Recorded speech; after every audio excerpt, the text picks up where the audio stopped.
Our next speaker is my colleague, Dr. Praveen Mummaneni, who has done extensive research and contributed to the field of minimally invasive spine surgery. So he is going to talk to us about nuances of minimally invasive deformity surgery. Great. Thank you, Lee. And thank you also to Lionel and Kyle for this kind invitation to share some thoughts on MIS deformity surgery.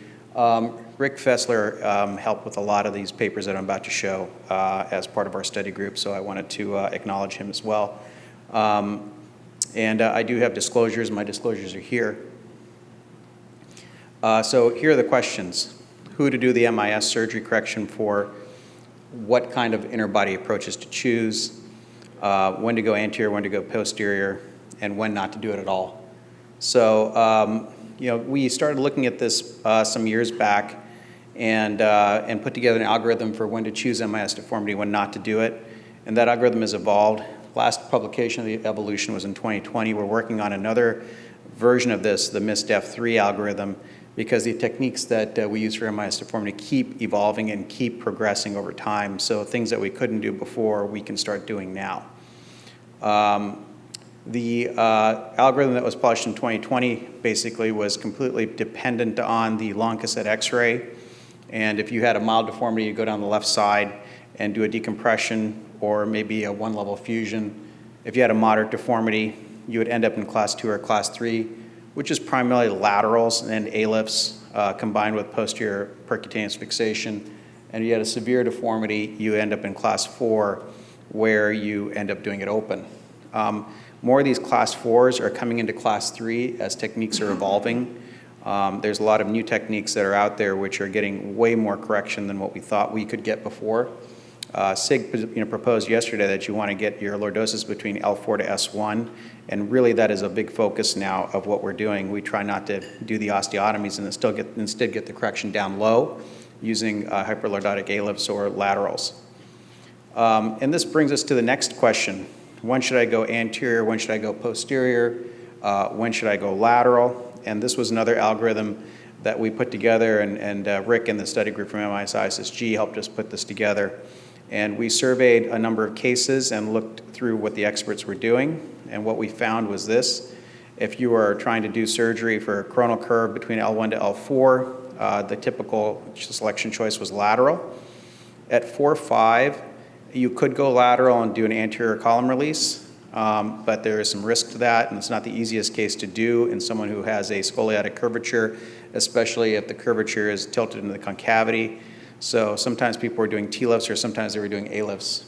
And then 5-1, for sure, ALIF was the choice to get you the most lordosis with the hyperlordotic cages that are available now and get your reconstruction down low where you need it in terms of the deformity correction. In order to assess what to do posteriorly, Juan Uribe put together this talk and this paper, which he published in JNS. And he wanted to correlate what osteotomies you can do posteriorly in an MIS approach compared to what you can do with an open approach. And so you know that in the MIS approach, we can easily take off the facets by putting a tube down in between the pedicle screws. Getting more towards the midline and doing full osteotomies is way more difficult. And so taking the facets off and then squeezing that in combination with the anterior and lateral approaches is something that we think about now. So I'm just going to run through a couple of cases just to show you the principles of some of the things that we have come up with over time. So one of the other things that we've been doing at UCSF is we're starting to do some of these cases awake, meaning that we use a spinal anesthetic and we don't put the patient under general anesthesia at all. And you may ask, why should we do that? Well, if you are a patient who has difficulty with memory already at baseline, or you're a working professional and you want to go back to work quickly, the avoidance of a general anesthetic actually helps you get back very quickly. And so this is one example case, a 55-year-old physician. He sent me several patients. I did MIS deformity surgery. The next thing I know, he's in my office and says, I can't take this back pain and leg pain. It's really more the leg pain than the back pain that bothers me. And he tried MIS decompression. because his stenosis is at 4.5. And he said he got 1 week of relief and the pain was still really severe, and he's like limping into the clinic and holding the wall. And so if you look at his overall parameters, they're not terrible. His LLPI is only 12. His SVA is perfectly fine. His pelvic tilt is a bit high.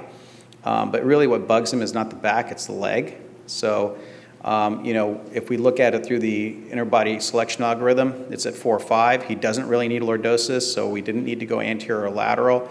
We did an MIS TLIF for him. And if you look at him, after this is not the same patient. This is a different patient, but similar situation. And just to show you the steps of doing the surgery. So they come into the operating room awake, and then they get a spinal, and they are not put under general anesthesia. They get a mild sedative. We position them prone. So they are taking a little nap. You can't do this on people who are having sleep apnea because they won't be able to breathe prone. So you can see the patient there moving her hand and talking to the anesthesiologist while we're getting started. But with a mild sedative, they're not really talking or moving for most of the case. We also use some liposomal bupivacaine to numb up the area. And the good thing with the liposomal bupivacaine is that it lasts for a couple days. And I don't give these patients any PCAs afterwards. They're not taking IV narcotics at all. And so, with the spinal anesthetic, they don't feel anything for the first 4 or 5 hours. And then when they start to feel, we have them take PO narcotics, and we don't give them any IV. So, the steps are basically an MIS TLIF. Many of you do these operations now. So the only difference is that you have to be efficient because the patient is awake, and that spinal anesthetic is going to wear off. And after a couple of hours, they could be uncomfortable lying prone. And it's not that their incision hurts, but it's more that their shoulders hurt and their neck hurts from lying in one spot for several hours. So we do navigate these. And so this is, intraoperative navigation. And you have to have a team that can do it fairly quickly in order to accommodate the intraoperative navigation, not slow things down. If you're sitting there waiting 20 minutes to get your intraoperative spin, another 30 minutes to set up your navigation, the whole thing is not going to work. So, we have a team that basically sets this up. But basically, we, I was just trying to skip ahead, but I don't know what I did to it. All right, I can't get it to skip ahead. Anyway, we put the screws in the cage in. I'll show you the post-op in the interest of time. So we did the one level MIS TLIF. Patient left within 24 hours and was back at work as soon as the stitches are out. In fact, he started going back to work even before his stitches are out. I told him not to, but he couldn't help himself. So I think it was a direct foraminal decompression plus an increase in foraminal height because we put the expandable TLIF cage in there. That's one that you could do awake, but there's other cases that are more severe. You have to do more work. This is a 80-year-old with an SVA of 10, an LLPI of 17. You can see the complete flat back here. So if we plug this one into the algorithm, essentially what you see is that the lordosis reconstruction needs to happen, in sort of the mid to lower lumbar spine. So we can do L-lifts here, and so we did, and this person had stenosis 2 to 5, up-down foraminal stenosis. So we did MIS lateral 2 to 5, and then we did, in the single position, we put the screws in from the back as well. So again, this is navigated so that we don't have a bunch of fluoro going on. This is not awake. The patient is definitely asleep for this. So we did several laterals, and then you can see our resident here doing the screws in the posterior in the single position lateral. And you can see how much lordosis we got back between the 3 laterals and the perk screws. Got the SVA pretty close to normal. And for an 80-year-old, you can argue 5.8 centimeters is fine, is normal. And the LLPI is much better at just 1 degree. Didn't need to do 5.1 here. 5.1 wasn't herniated, wasn't stenotic, and was relatively preserved disc space. But this person and many of these patients that I operate on in this fashion, where I do laterals and perks, don't go to the ICU. They don't get transfusions. They're not having all of the systemic problems of having open blood loss surgery. Here's one more. This is a 66-year-old who has this curve here. So this one has more coronal Cobb curve. Sagittally looks good, but coronally is not great and has a bunch of up-down foraminal stenosis on the left side. And so this is another one If we look here at the CT, there's lipping osteophytes as well. But you can open those lipping osteophytes if you go lateral. So here's the foraminal stenosis. A lot of it is up down in the concavity of that curve. So if we look at this one, this is a MIS TLIF class 2. We don't really need a lot of sagittal correction here. We do need coronal correction, and we do need up-down foraminal stenosis relief. So ended up going with a combination of anterior and lateral here because 5-1 was also stenotic up-down foraminally. And then, I do the anterior and lateral on day 1, and then I give them a day break, and I have them stand up, and I get a standing scoli X-ray, and I see how much more correction do I need, and then we'll do the perk screws on the back, which we check before we get off the table. And so here you see the laterals with the ALIF, and then the perk screws in the back, and this is the completed construct here. And we didn't really need a lot of sagittal correction here, but we did get a nice correction coronally, and the up-down foraminal stenosis is relieved, and this patient, again, did not need blood transfusions or ICU stay or anything of that sort. So, and they still sometimes end up going to rehab if they're not walking well when they come in, but if they're walking well when they come in, they often will just go straight home. I'll show you one last one. This is one that I probably, not more than 5-7 years ago would have just opened this up. I would have thought about, an ALIF at the bottom and maybe doing a PSO on this patient. But what you're seeing this is, although the patient is 79, there are a lot of disc spaces that you can exploit here in order to get your lordosis. So do we need to do PSOs? I don't really do almost any PSOs anymore because I'm getting all my correction inner body. And this patient does have a lot of leg pain plus a foot drop. So we know we have to do 5-1. Here's the pre-op long-standing scoli X-rays. You can see the LLPI is quite large. It's more than 30 degrees. And now with some of the newer techniques that we're doing, I guess classically from the algorithm, you might think about doing this open, but I did not do this open anymore because although the LLPI is more than 30, and technically this should be a class 4 with hyperlordotic grafts and laterals, we can really get this done very nicely. So it kind of got pushed into a class 3. And so, this is the pre-op before stage 1.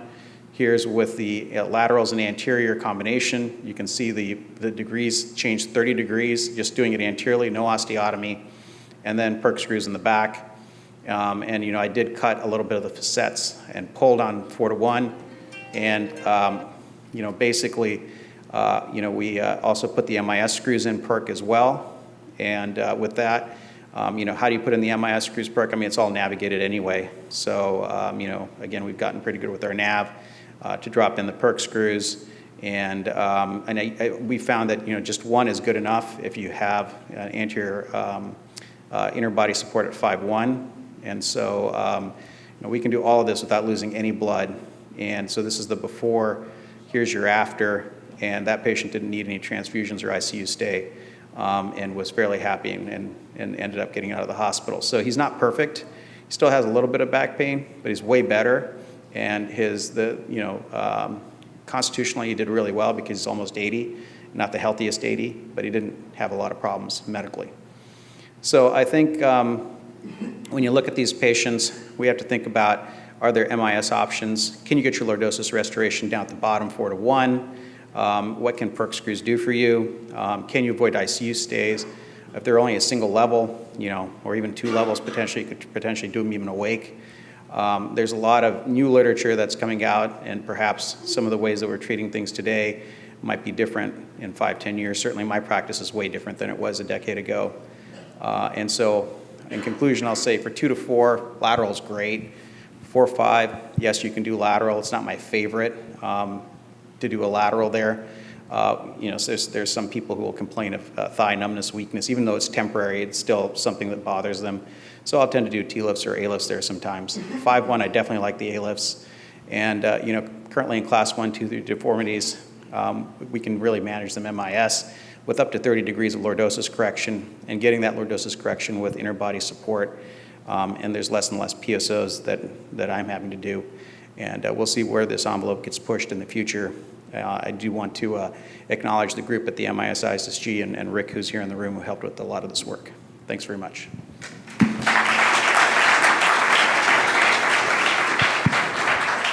Thanks very much, Praveen. That was a great demonstration of putting a lot of concepts together to get it done less invasively.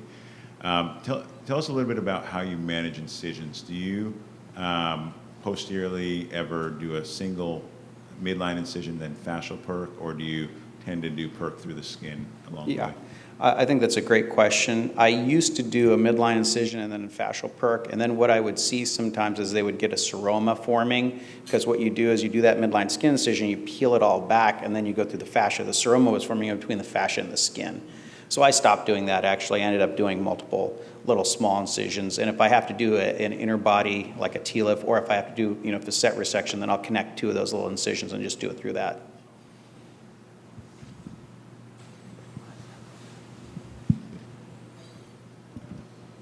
Thank you, Praveen. Beautiful correction on the MIS. For example, in that last case that you showed, there was a quite severe central lumbar stenosis. Right. How do you kind of determine who you're going to do, for example, MIS direct decompression or some sort of decompression versus just depending on indirect decompression? Is it something that you assess clinically pre-op or potentially in a staged fashion in the patient, or is it a percentage on MRI or imaging, or do you just, by your having done this for so many years, you kind of recognize who needs it and who doesn't? What's your advice on that? I think that is a super nuanced, very important question, and I'm not perfect at predicting who needs direct and indirect decompression. Most of the time, when I think that I can do indirect decompression, I get it and I'm happy. Sometimes I'm not.